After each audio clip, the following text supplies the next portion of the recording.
네, 안녕하세요. 네, 한정성입니다. 예. 자, 오늘부터는 제가 하나의 카테고리로 역사 관련해서 이제 여러분하고 좀 이야기를 나눠보려고 합니다. 앞으로 고대사, 근대사, 현대사 이렇게 좀 묶어서 제가 그동안에 좀 연구하고 살펴봤던 것들을 앞으로 여러분께 말씀드리려고 하는데요. 자, 오늘 첫 번째로 한번 얘기를 해보고 싶은 게 뭐냐면 위안부 문제입니다. 이 위안부 문제는 현재 우리 우파 보수 내에서 상당히 이제 중요한 이제 이슈가 되어 있는데, 제가 좀 결론적으로 말씀드리고 싶은 게 뭐냐면은 우리 우파 보수의 위안부 문제는 지금 접근이 잘못되어 있다, 이렇게 말씀을 드리고 싶어요. 그러니까 전제와 접근이 잘못되어 있다는 겁니다. 지금 이영훈 교수님의 경우는 이제 반일 종족주의를 통해서 굉장히 많은 사실들을 이제 발굴하셨죠. 그래서 그동안에 이제 민족주의하고 이쪽에 좌파와 민족주의가 그동안에 좀 왜곡시키고 날조시켜온 이런 부분들을 바로잡는 데는 굉장히 큰 공헌을 하셨습니다. 근데 제가 이제 이영훈 교수님의 주장들을 쭉 살펴보면서 한 가지 이제 발견한 게 뭐가 있냐면은, 이영훈 교수님이 이 문제에 대한 접근을 좀 잘못하셨다, 저는 이렇게 판단이 들었어요. 그게 뭐 전문가가 아닌 사람이 수십 년 동안 연구를 한 사람의 연구를 그렇게 간단하게 얘기할 수 있느냐, 이렇게 생각하실 수도 있는데, 저는 일단은 KBS에서 이제 다큐멘터리 PD로 한 10년간을 이제 일을 했으니까 나름대로 어떤 팩트라든가 인과관계라든가 이 주장에 관해서 어떤 그런 정합성을 제가 체크하는 훈련은 돼 있거든요. 그러니까 이제 그런 부분은 조금 여러분께서 좀 감안을 해주시고, KBS의 다큐멘터리 PD를 오래 했던 사람이 이영훈 교수님의 주장을 보고 그거를 이제 본인이 평가하고 여기에 대한 어떤 문제점을 지금 발견하고 있다, 이렇게 보시면 될 것 같아요. 우리가 물론 이제 같은 어떤 정치적 동지로서 보수 우파 진영 뭐 이렇게 얘기는 하는데, 사실 위안부 문제나 근대사나 이런 문제들은 어떻게 보면 좀 아카데미 영역도 있잖아요. 그러니까 그런 부분에 있어서는 또 비판적인 의견도 나오고 또 보완적인 의견도 나오고 뭐 이렇게 해야 이제 발전이 있는 거겠죠. 모두가 다 뭐 하나의 이야기를 놓고 이제 이걸 가지고 이제 일절 비판 없이 일절 검토 없이 가면 이게 도그마가 되잖아요. 그러면 발전이 없습니다. 그래서 이 자유주의적 관점에서 뭐 주장에 대한 또 여러 가지 다른 면을 또 보고 뭐 이렇게 비판하는 거는 저는 건전하다고 보고요. 뭐 또 제 주장에 동의하지 않으신 분들은 또 이 댓글로 또 달아주시고 또 제기해 주시면 제가 또 그 문제를 연구해보고 하겠습니다. 자, 제가 이영훈 교수님의 위안부 주장이 잘못됐다라고 느끼는 부분은 뭐냐면, 다 잘못됐다는 게 아닙니다. 일단 전제와 접근 방법이 제가 볼 때는 좀 문제가 있는 것 같아요. 그러니까 지금 이영훈 교수님의 주장은 그거잖아요. 위안부의 강제동원은 없었다라는 겁니다. 그렇죠? 네, 그리고 뭐 말씀은 안 하십니다만은 인권의 어떤 침해나 학대도 없었다라는 어떤 그런 부분이 있으신 것 같아요. 그런데 사실상 위안부는 물론 모든 위안부가 그렇게 강제로 끌려간 거 절대 아닙니다. 대부분의 위안부는 자발적으로 갔어요. 예, 뭐 매춘이라든지 아니면 돈을 벌기 위해서 간 거죠. 근데 당시 위안부의 어떤 성격이 되게 중요한데, 이 위안부라고 해서 다 같은 위안부가 아니었거든요. 그러니까 일본의 경우에는 이제 동경을 비롯해서 뭐 나카사키라든가 그런 주로 일본의 군대들이 있는 부대가 있는 근처의 어떤 기지촌 이런 데는 한마디로 유곽이잖아요. 우리로 치면 저 동두천이나 뭐 이런 데죠. 뭐 텍사스 뭐 이런 데죠. 자, 그런 데에 있는 위안부들은 그야말로 그냥 뭐 군을 상대로 한 매춘이죠. 예, 매춘인데 당시에 이제 보수가 되게 좋았고, 그다음에 우리 당시에 조선에서는 이제 여성들의 권리라는 게 뭐 그렇게 인정받지를 못하고, 또 워낙 이제 뭐 산업이나 뭐 이런 게 별거 없다 보니까 아이를 낳지 못하거나 이제 뭐 이렇게 되면 이제 버려지잖아요. 당시에 축접제도도 있었고 하기 때문에 남자들이 뭐 여러 뭐 축접첩을 데리고 있다가 뭐 애기 못 낳으면 또 잘라내기도 하고 버려지기도 하고 뭐 이렇게 해서 사회로부터 이렇게 제도 안에 들어가지 못한 여성들이 많았습니다. 그런 여성들이 뭐 대부분 조선시대 일제시대 때 또 뭐 이 강북을 중심으로 한 소위 말해서 이제 북촌이라 불리는 지금의 강북 쪽 종로하고 위쪽이죠. 거기서 뭐 상당히 많은 그런 어떤 매춘 업소들이 있었죠. 예, 사창가들이 있었습니다. 그래서 당시 그 일본의 그 작가들이 한국에서 활동했던 일본 작가들의 그 소설이나 뭐 이런 걸 보면 굉장히 그런 얘기가 많이 나와요. 그 조선의 어떤 그 사창가의 여성들하고 이야기들이 많이 나오고 합니다. 그러니까 이제 그런 여성들이 그 일본에서 어떤 그 이제 그런 위안부에 대한 수요가 커지니까 뭐 대우도 좋고 하니까 이제 한국에서는 조선에서는 이제 그만큼 또 차별받고 하니까 뭐 좋은 돈벌이가 생긴다 하니까 이제 그걸로도 간 거죠. 어차피 뭐 조선 내지에서 뭐 그런 뭐 당시 뭐 사창가라든지 아니면 카페라든지 뭐 이런 데서 일하는 여성들이 어차피 같은 뭐 업종에서 더 많은 돈을 벌 수 있다 생각하면 가는 거 아니겠습니까? 우리 뭐 70년대에 우리 그 중동 근로자들이 뭐 그런 거였죠 뭐.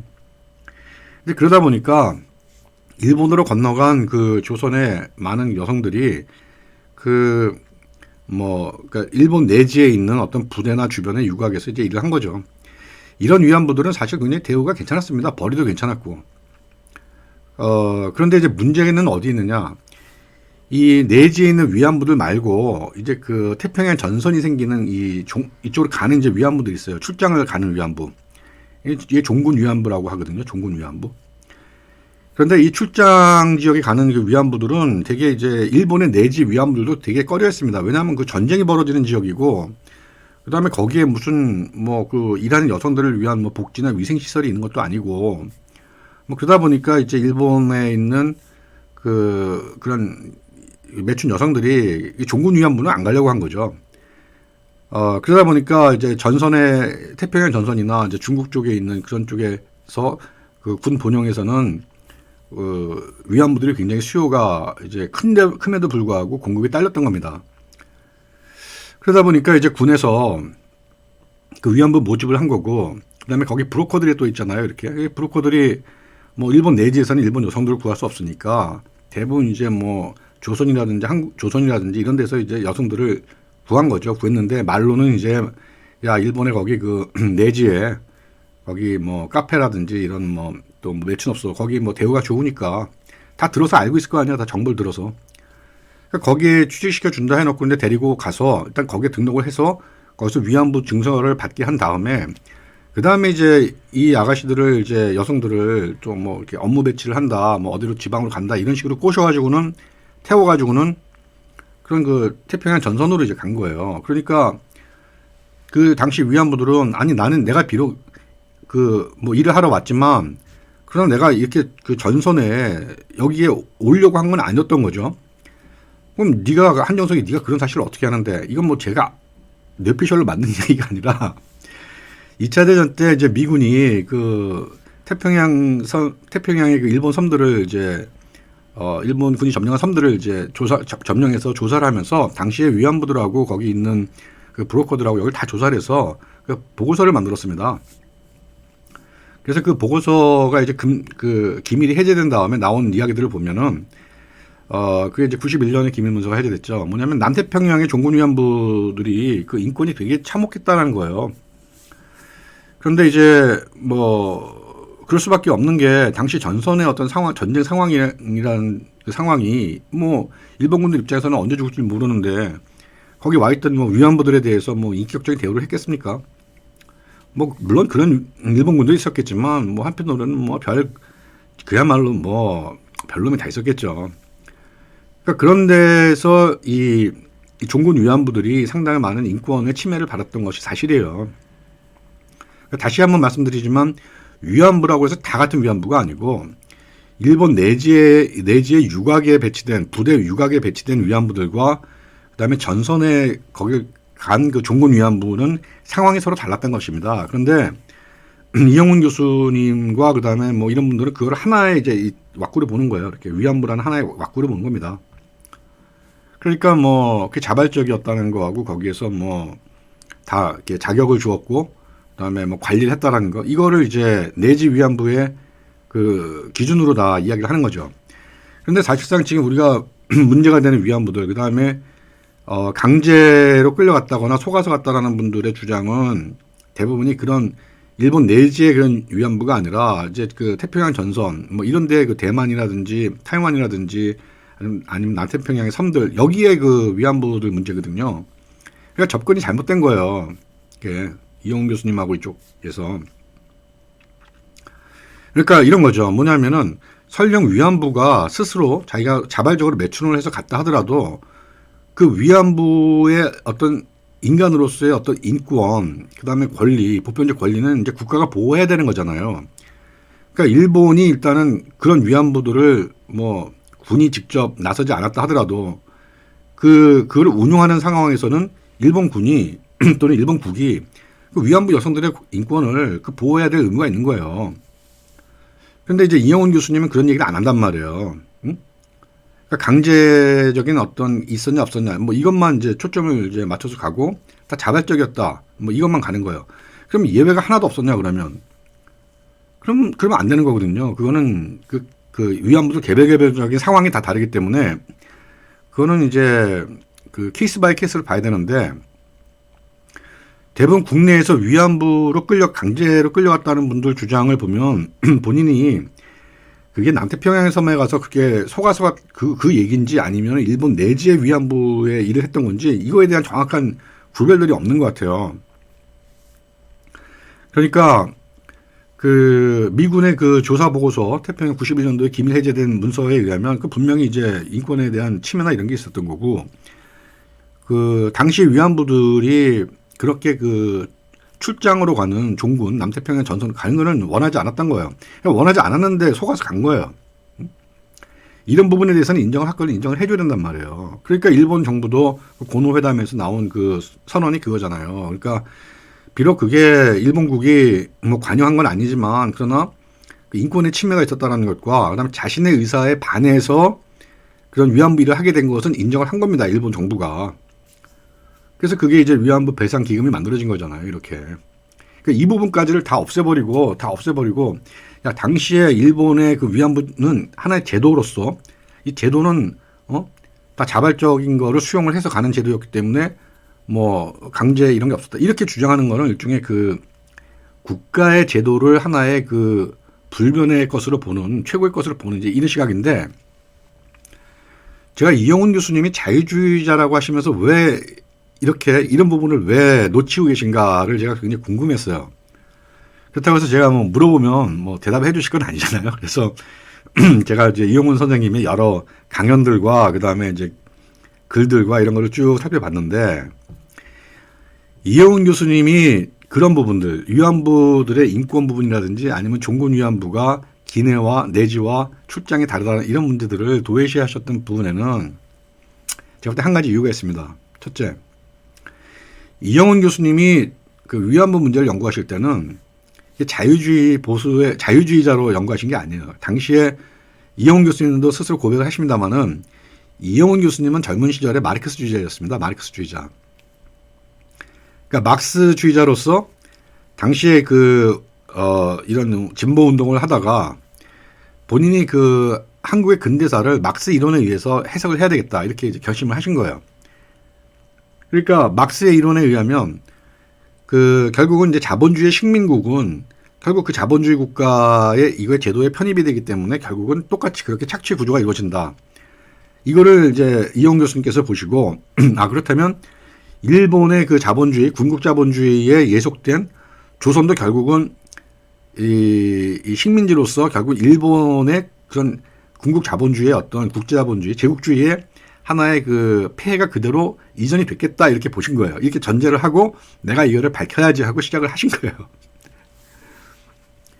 이게 이제 그게 이제 마르크스의 역사적 유물론에 입각을 하신 거죠. 그 역사적 유물론에 착근을 하셔서 이용 교수님이 쭉 연구를 하시다가 어느 순간에 가서 이제 이게 이제 이게 전환이 되신 겁니다. 그러니까 이용훈 교수님 말씀하시기를 이제 본인이 박정희를 연구하다 보니까 박정희가 이렇게 좀 뛰어난 인물이었구나라는 걸 알게 됐다고 하시면서 이제 그때 전향을 하셨는데 전향하다 보니까 그동안 해왔던 연구도 있잖아요. 이 연구들을 이거를 어떻게 하실 수가 없었던 것 같아요. 그러니까 만약에 제가 자유주의자로서 이 위안부 연구를 했다면 위안부라는 하나의 그 카테고리 틀로는 안 봤을 것 같아요. 그러니까 그 개인들의 어떤 그러니까 개인 방법론도 개인주의잖아요. 이 자유주의 방식이라는 게 연구 방식이라는 게 그러니까 저는 그 개인 하나를 이렇게 보고 이 사람들이 개인 간의 차이가 뭔가 그다음에 개인 간의 공통성이 뭔가 이거를 보고 들어갔을 것 같은데 이영훈 교수님은 이제 당시 자유주의자가 아니고 이 역사 유물론자였기 때문에 하나의 역사적 발전 단계를 본 겁니다. 그러니까 하나의 틀을 딱 만들어 놓고 프레임에 다 집어넣은 거예요. 거기다 이렇게 다. 그런데 이제 그거를 주장하신 다음에 그거를 바꾸려니까 좀 안 되시겠죠. 그게. 그래서 이제 이 위안부 문제는 그래서 우리가 이제 좀 수정주의적으로 접근할 필요가 있다. 그러니까 보수 우파 내에서 어떤 수정주의 관점을 가져야 되는데 일단 접근은 이렇게 해야 된다고 봐요. 뭐냐면은 일단 미국적 시각에서는 미국이나 유럽의 시각에서는 위안부라는 그 종군 위안부 자체가 이거는 성립을 할 수가 없는 겁니다. 이거는 죄악입니다. 악신이에요. 왜냐하면 그 미국이나 유럽은 기독교 국가잖아요. 기독교 전통의 국가잖아요. 문화나 이런 것이 헤브라이즘에 입각해 있잖아요. 그러니까 이런 나라들이 전쟁을 할 때는 이거는 이제 어떻게 보면은 이제 기도하잖아요. 전장 나가기 전에 뭐 기도하고 목사들 따라가고 카톨릭이나 개신교 거기에 창녀들을 끌고 다닌다라는 거는 이 사람들이 볼 때는 인정이 안 되는 거예요. 그거는 도덕적으로. 그러니까 위안부를 미국이나 유럽에서는 그 슬레이브라고 하는 겁니다. 이쪽에 섹스 슬레이브라고 얘기를 할 수 있는 거예요. 왜? 말이 안 되는 거거든. 어떻게 국가와 그 다음에 신성한 자신들의 어떤 그 영광을 위해서 국가의 영광, 국민의 영광, 더 나아가서는 신의 영광을 위해서 싸우는 군인이 어떻게 창녀들을 끌고 다닐 수 있느냐. 이해되시죠? 미국이나 유럽 사람들의 이 관점이 어떤 건지.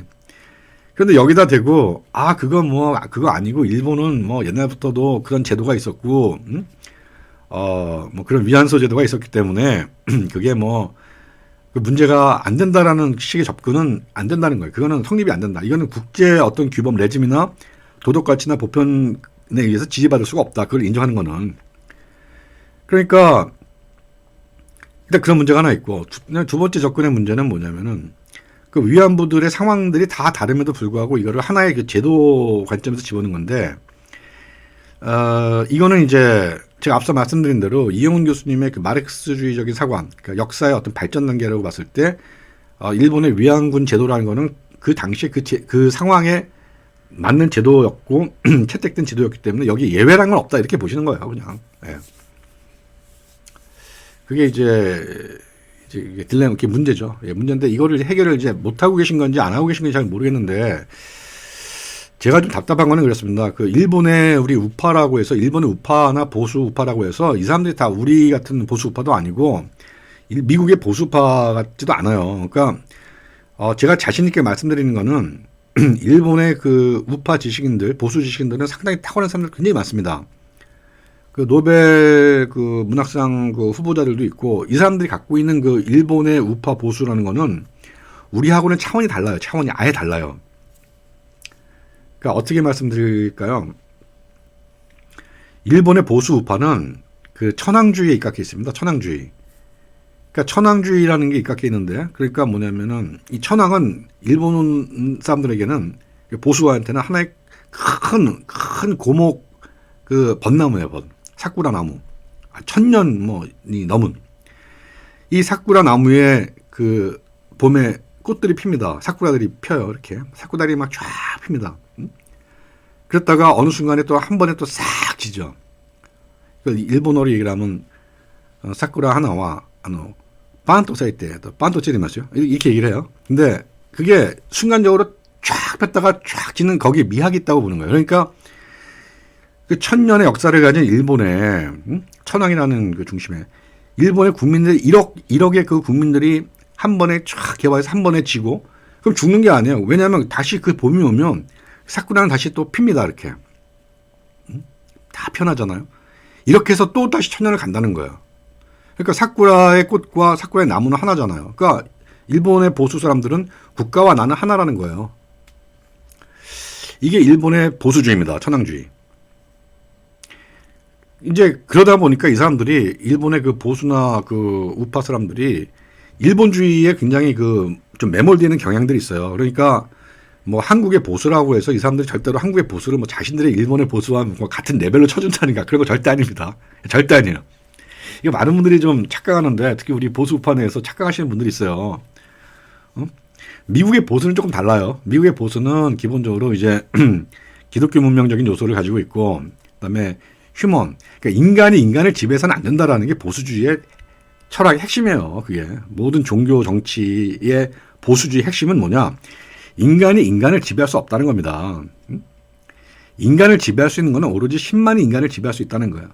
근데 일본의 보수주의 생각은 좀 달라요. 보수의 입장들은 아니에요. 그거는 천황이에요. 천황. 천황의 모든 1억 국민들이 거기에 하나 이렇게 모여서 제가 말씀드린 그 천년의 그 사쿠라 나무가치에 대해서 사쿠라 꽃이 쫙 폈다 쫙 졌다 이러면서 천년을 가는 그런 시스템이란 말이에요. 그러니까 다르죠. 우리하고 굉장히 생각이 다르죠.